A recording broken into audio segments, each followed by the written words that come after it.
Mich würde mal interessieren, was so eine Rolex kostet. My friend, very scary.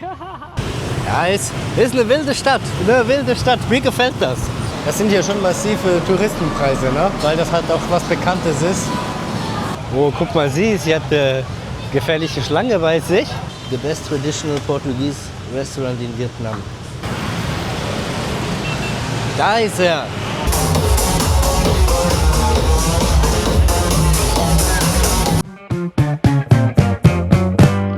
So, liebe Leute, dann würde ich sagen, ist es Zeit, Saigon zu erkunden.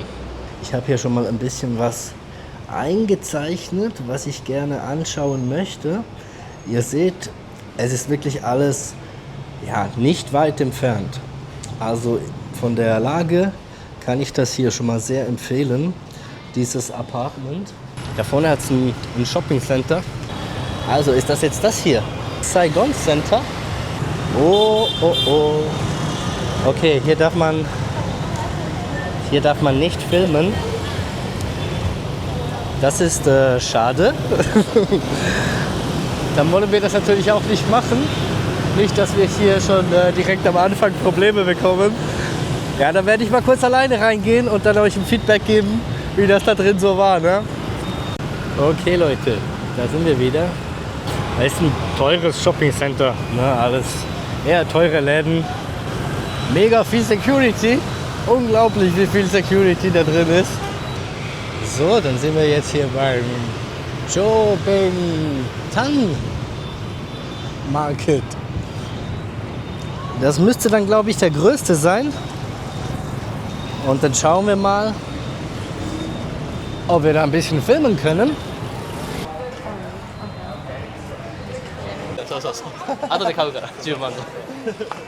Ja, sie verkaufen in jedem Markt dasselbe. Also, ja, halt ein Haufen Fake, ne? Alles, was man sich vorstellen kann, gibt's. Wireless handbag. You Thank want you. T-shirt for you? I give you good right. Thank you, thank you. Wireless handbag for you, sir. Ich möchte doch nur ein bisschen quatschen. You will change? Lasst mich doch. What you looking for? Ja, ihr merkt es, man kann hier kaum durchlaufen, ohne vollgequatscht zu werden.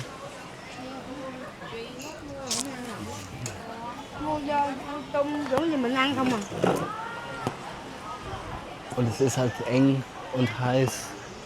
Ja, aber ansonsten, ich glaube, es ist überall tatsächlich dasselbe. Sehr viel Rolex. So viele Rolex könnt ihr euch da kaufen. Mich würde mal interessieren, was so eine Rolex kostet.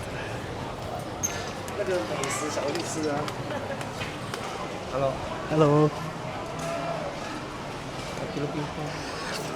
How much is a Rolex? Which one? That one. 2,500,000. 2.500.000. Ja, also 70, 80 Euro bekommst du hier eine Rolex. Aber ich habe das gemerkt.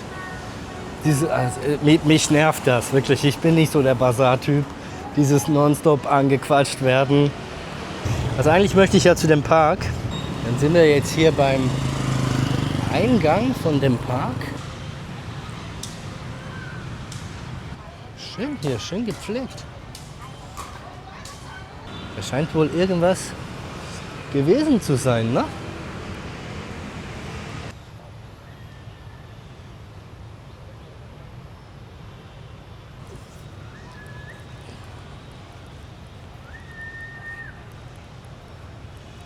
Was macht der?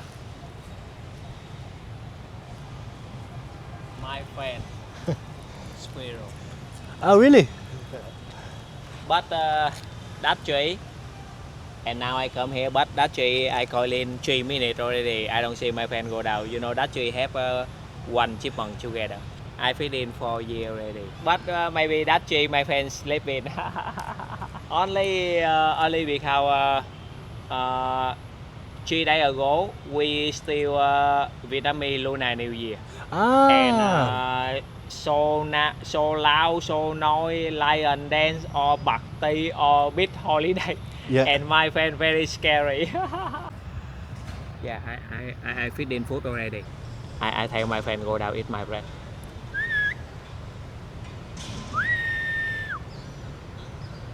You know, I introduce for you already. When you come back here, if you need, you let me know WhatsApp. If you no need, forget it. It's okay.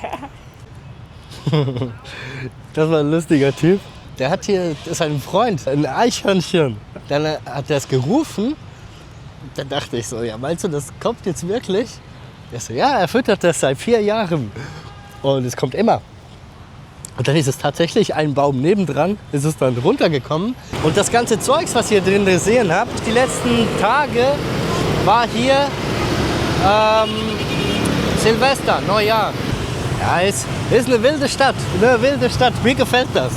Also ich mag halt beides. Ich mag Natur, ich mag, wenn es ruhig ist. Aber ich mag auch zwischendurch mal so ein bisschen Big City. Dann kommen wir jetzt da nach vorne zu dem Food Market, den ich mir auf jeden Fall noch anschauen möchte. Der ist hier drüben.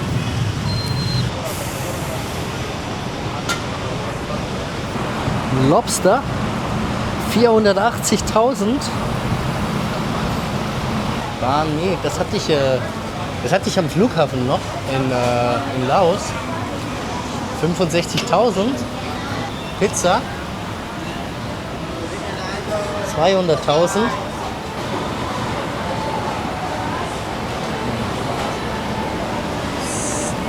€6. Das sind hier schon massive Touristenpreise, ne? Weil das halt auch was Bekanntes ist. Und thank you. Not good. Grilled pork. Spare ribs. 135.000. Also günstig ist es hier auf jeden Fall nicht. Die hier auch sehr lecker. Hatte ich auch gibt's auch in Laos. Dann haben wir hier Thai Food. 120.000. Also es sieht alles gut aus. Es riecht auch alles sehr gut. Aber das geht auf jeden Fall günstiger. Ja, ihr seht das auch, ne? Hier essen nur Touristen, nur. Und wisst ihr, was das heißt? Wir essen hier nicht. Aber es sieht gut aus. Es sieht gut aus. Da kann man auch das, was sie mir zum Probieren gegeben hat. Lecker ist es.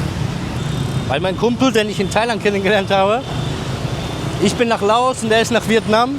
Und dann ist er nach Laos und ich nach Vietnam. Und deswegen, der hat mir dann schon ein paar Tipps gegeben. Lass mal hier vorne links gehen.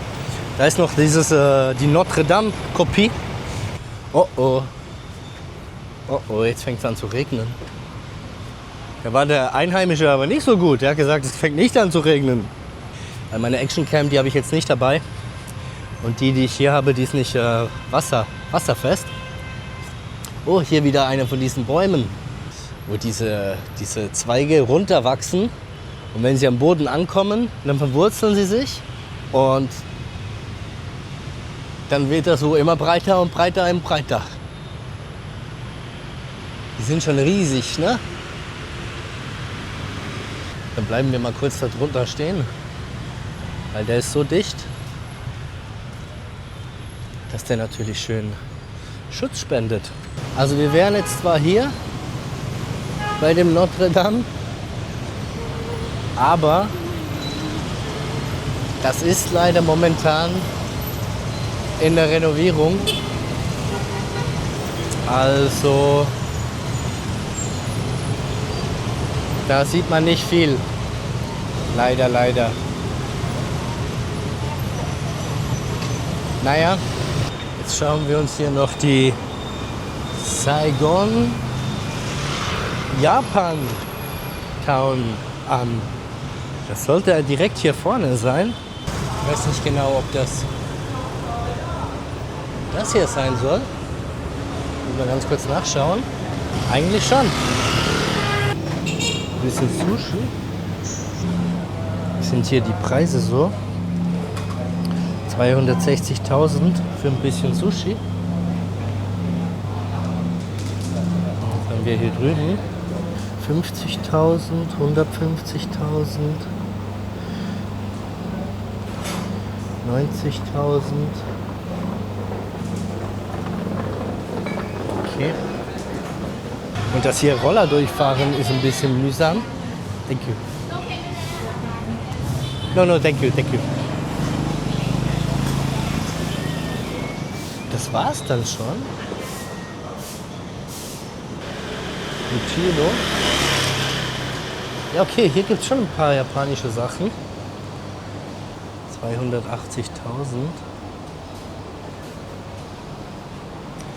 Auch eher teuer, ne? Wie hier. 170.000. Ja, okay, Fried Chicken. Fried Rice. Das ist jetzt auch nicht wirklich japanisch. Ich finde das immer lustig, diese Massagesalons hier, wenn die Frauen sich direkt verdecken. Also dann ist ja auch ziemlich klar, was die anbieten, ne? Weil ich würde gar nicht davon ausgehen, dass die sowas anbieten. Boah, hier drin ist es schön kühl. Oh, ist das schön. Boah, in dieser Gasse ist es extrem heiß. Ja, aber wisst ihr, was ich meine? Ja, völlig bescheuert. Ich schaue mir da die Restaurants an. Die erste schon. Dann zuerst winkt sie mich zu ihr. So fast. Will mir was sagen, Massage. Und dann sage ich, nee, danke. Und dann sagt sie, nicht filmen. Also, ja, das ist halt ein bisschen... Und sie einfach normal, weil sie sehen normal aus. Also, man würde es tatsächlich gar nicht meinen, dass das sowas ist. Ja, da gibt es jetzt erstmal nochmal ein Wasser. Wichtig. Guck mal, wie das hier aussieht.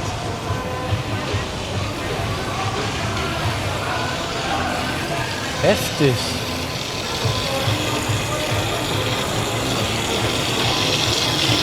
Riesen Dinger.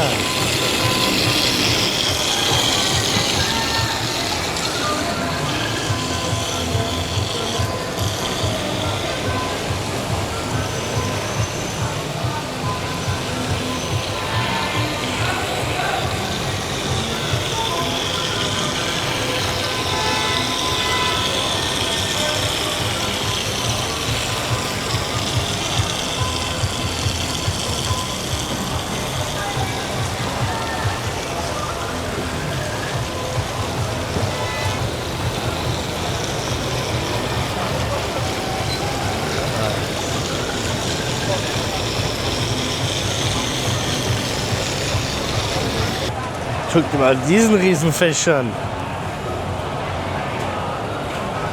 Ja, ich meine, ist alles frisch, ne? Was man da so bestellen kann. Aber ist natürlich trotzdem immer heftig, wenn die Tiere da noch drin sind. Aber was essen muss ich trotzdem mal langsam. Ich habe wirklich Hunger. Aber es hört nicht auf. Es gibt einfach immer wieder was Neues zu entdecken.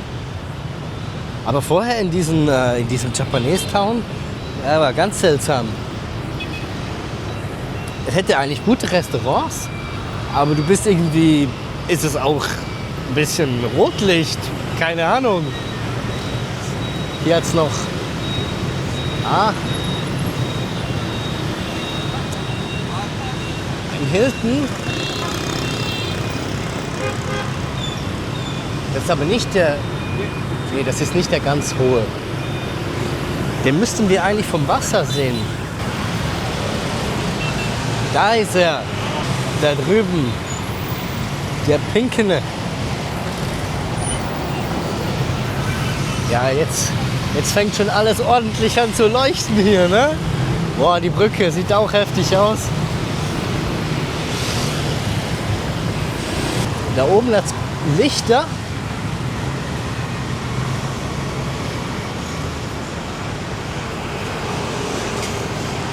Da drüben auch riesen Bildschirme, ne?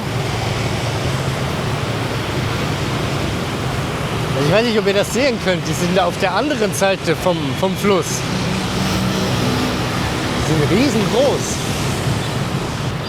Ja, es hat mich jetzt zu diesem Turm da gezogen. Der ist der größte Turm, den es hier gibt. Aber der ist schon noch ein Stückchen entfernt. Nee, aber wir wollen in die andere Richtung. Okay, dann würde ich sagen, gehe ich mal alles hier nach unten und dann in diese eine Walking Street. Also nicht die Partymeile, sondern die andere. Dann gibt es halt erst da was zu essen. Ich habe endlich was zu essen gefunden. Und das sieht richtig gut aus, ne? Das ist gegrilltes Schwein, Nudeln, Salatsachen, Blätter, dann so Kohl, dazu einen Eistee, sehr süß, irgendwie Honig, so in sowas, und Wasser. So, sind wir wieder gestärkt. Das war auf jeden Fall richtig gut. Und das hat jetzt gekostet 80.000 plus der Eistee war relativ teuer, 25.000 und ja, das Wasser noch irgendwie 10.000. Das war jetzt hier bei dem roten, bei dem Phong Hoing. Und ich meine, das ist auch ein richtiges Restaurant, ne? Also das andere vorhin, das war ein Food Market. Von dem her. Und wir sind hier, wie ihr seht, auch mitten im Tourispot. Da kann ich euch direkt mal hier was zeigen. Dann gehen wir doch da mal durch.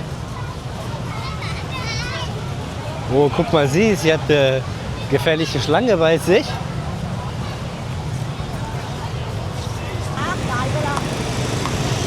Das sieht ja aus wie ein Disneyland hier.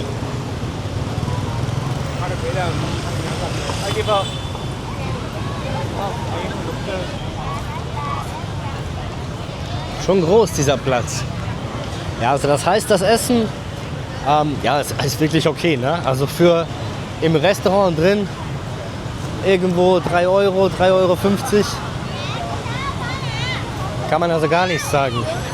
Ja, bei solchen kleinen Ständen, ne, bei solchen, ich denke, da kommen wir auf die Hälfte. Das ist das Gebäude mit der Aussichtsplattform, aber es ist halt komplett drinnen, also es ist halt völlig verglast. Oh, das sieht natürlich auch nice aus. Ist da wirklich in jedem Stockwerk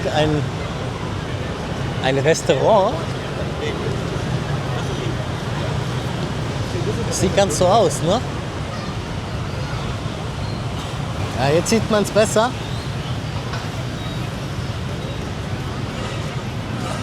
Da ist diese Plattform. Und hier vorne kommt dann schon wieder die Straße. Und ein Schiff kommt hier. Zum Beispiel hier. Also ich denke mal, hier ist das Essen bestimmt einiges günstiger. 25.000 sehe ich. Das ist ja wirklich günstig. Das wäre ja nicht mal 1 Euro.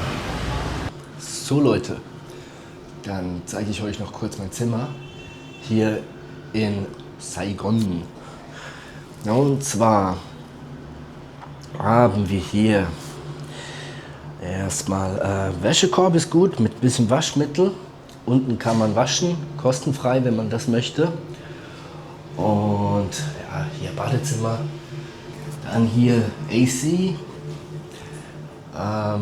Hier ein bisschen Klamotten aufhängen. Ja, Wasserkocher, den habe ich da drüben. Weil da habe ich 2 Steckdosen.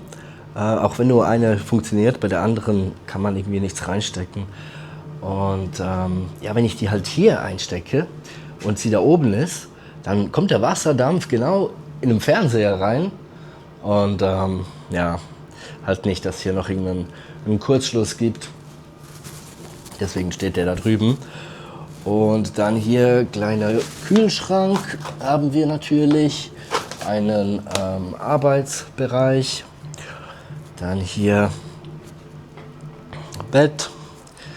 Den Fernseher mit Netflix. Und da haben wir noch einen Balkon. Es ist momentan ein bisschen laut, weil Neujahr ist hier.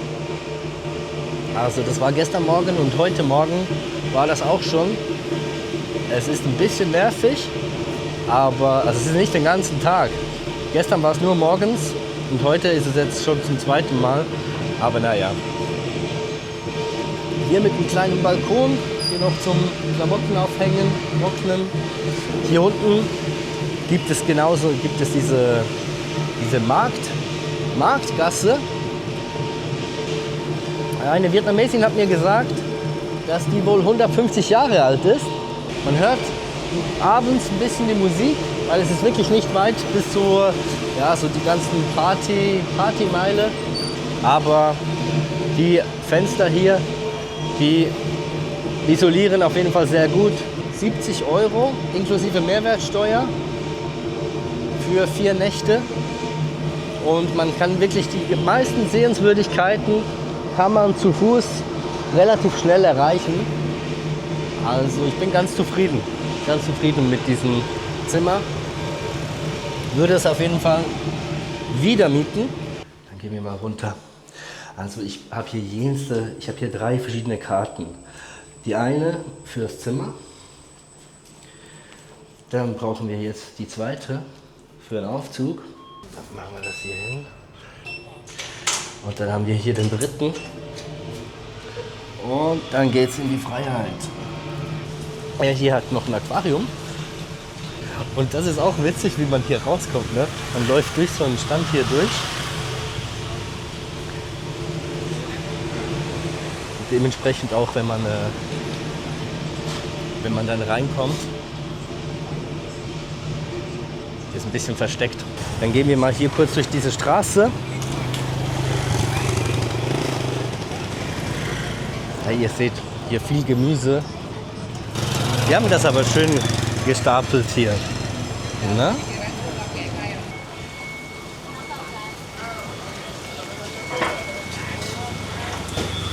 Interessant, wie die das machen, ne? Mit diesen Schläuchen. Wahrscheinlich an irgendeiner Sauerstoffflasche dran.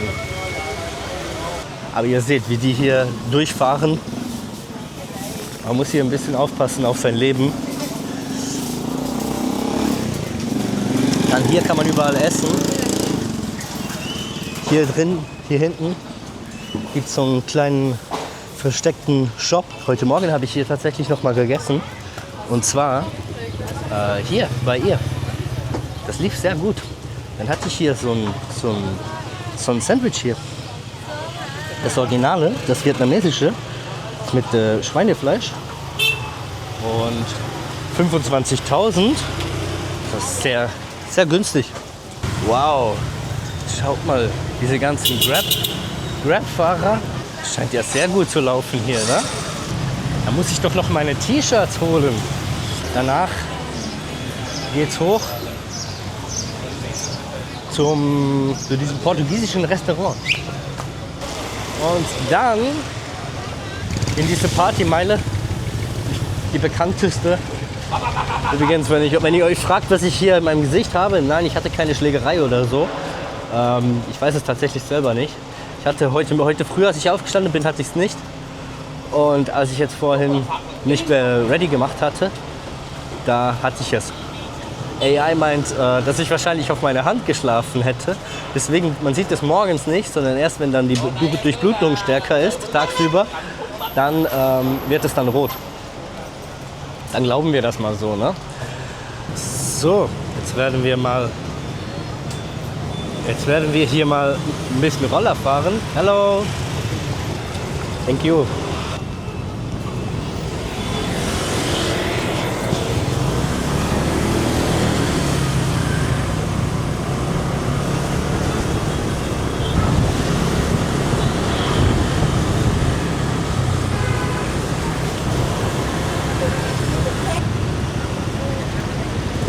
Lustigerweise ist das nur 1000 günstiger als Autofahren.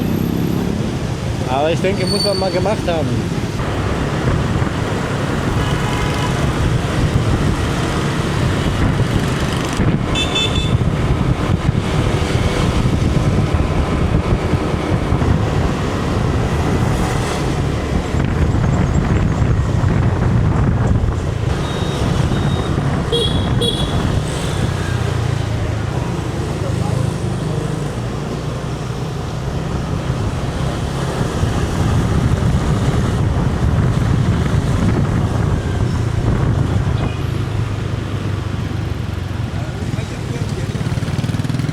So. Hier wollten wir nämlich hin. Gazinha. Ja, das sieht auf jeden Fall schon portugiesisch aus.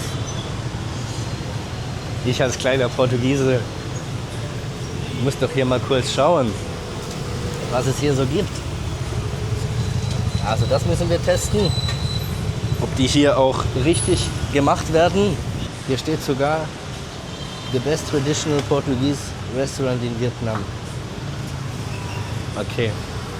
Naja, ist ein bisschen die Frage, wie viele es dann gibt, ne? Ja, kennt man alles aus Portugal, ne? Olá, boa tarde. Você fala português? Actually, I don't speak Portuguese. Okay, let's continue in English. Yeah. Can I? One pax, right? Yeah. Yeah. Yeah. Thank you. Hello. Only me, yeah. Thank you, thank you. Also das klingt auf jeden Fall schon mal sehr authentisch hier drin. Fado. Und dann schauen wir mal, was es hier in der Karte so gibt, ne? Ja, alle Queijo, die sind gut. Mateus haben sie auch, die berühmten Pastel de Nata. Das ist im Prinzip dasselbe. Wir fahren dann jetzt einfach mit Schwein und das ist mit Rind. Hier mit Bacalhau. Oh, das war auch immer sehr lecker.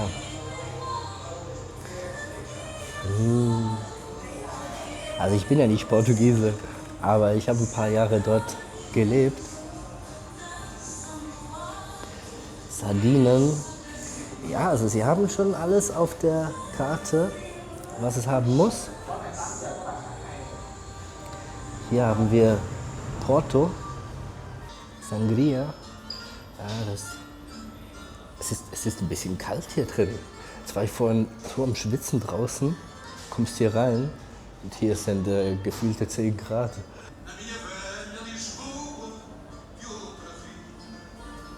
Okay, also das sieht auf jeden Fall sehr authentisch aus. Das ist jetzt ein Pregu.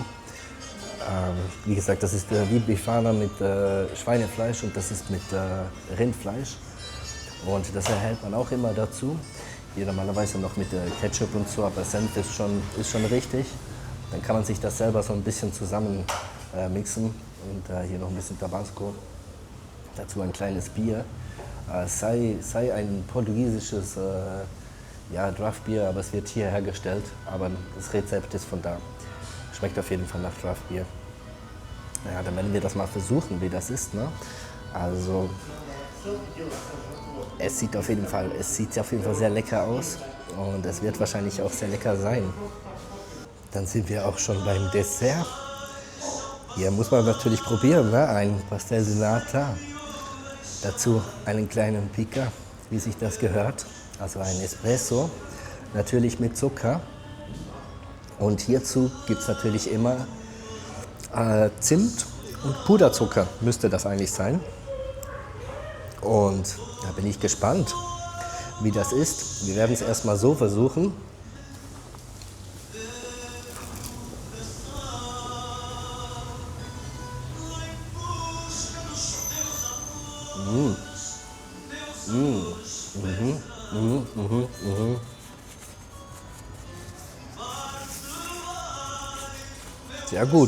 Sehr gut, wirklich.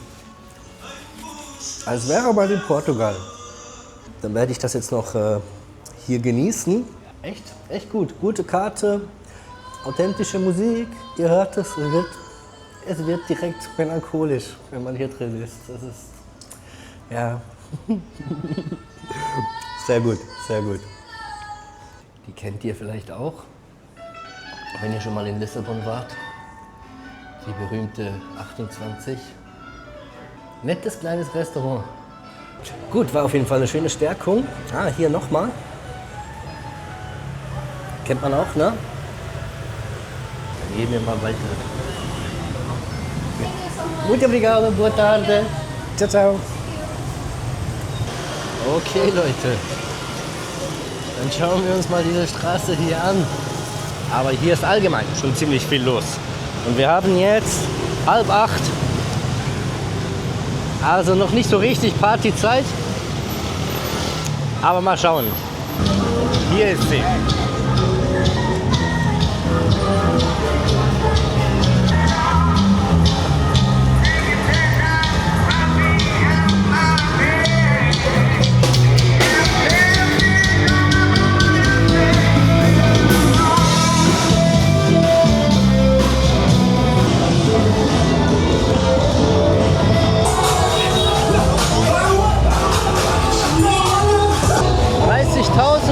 Ein Bier.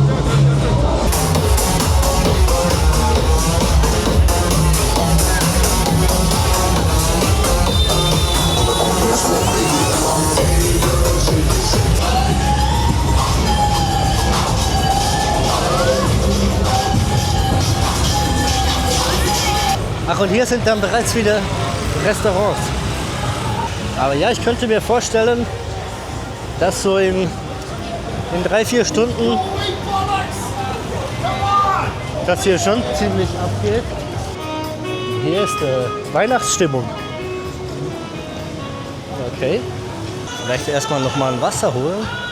Man dehydriert hier. Absolut. Boah, das ist so heftig, wenn man rauskommt. Luftfeuchtigkeit 1000. Hier mittendrin einfach noch ein Klamottenladen. Gorillas. Später die Clubs wahrscheinlich auch ein bisschen voller und die Menschen ein bisschen voller, aber groß anders wird sich da nicht ändern, denke ich mal. Keine Ahnung, wo ich hier hingehe. Ich bin langsam ganz alleine in dieser Gasse. Ich würde sagen, viel mehr gibt es nicht mehr zu entdecken, aber ui, jetzt kam ja gerade so ein Hund angerannt. Der ist hier auf seiner Mission. Ist auf jeden Fall eine wilde Stadt. Also ihr seht es im Hintergrund. Ist eine coole Location hier in der Mitte. Es leuchtet auf jeden Fall. Ich finde, es hat was. Also mir gefällt das noch. Einiges los hier. Es wird viel gehupt. Die hupen halt nicht, weil da jemand ist, sondern eher so, Achtung, ich komme. Also ich würde sagen, ein Besuch auf jeden Fall empfehlenswert. Es ist grün, oh mein Gott, oh mein Gott. Ja, das mit den Straßen ist auf jeden Fall auch wild, wenn man hier über diese großen Straßen läuft und dann kommt einfach so eine riesige Gruppe Roller auf dich zu. Aber ja, einfach weitergehen. Und dann wäre es das jetzt hier gewesen von dem Video. Lasst mir gerne ein Like da, wenn es euch gefallen hat, es euch irgendwie ein bisschen was gebracht hat, Einblick gebracht hat hier in die Stadt.